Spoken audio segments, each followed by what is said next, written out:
Hi friends, నేను advocate NVR Lakshmi Rajani alias PSS Devi, AP high court and Kakinada court and Peddapuram court, free legal service for ladies.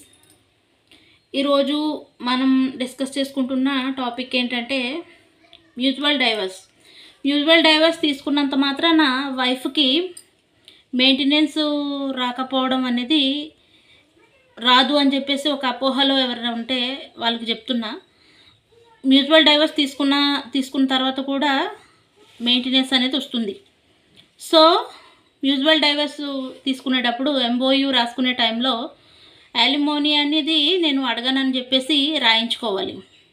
భవిష్యత్తులో యాలిమోనీ నేను అడగనని చెప్పేసి రాయించుకుంటే మీకు mutual divorce తీసుకున్న తర్వాత మెయింటెనెన్స్ అనేది కట్టాల్సిన అవసరం ఉండదు. అందుకని ముందే యాలిమోనీ అడగనని చెప్పేసి మీరు రాయించుకోవాలి.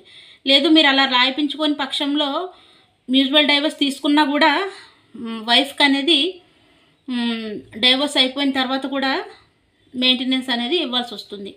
Thank you.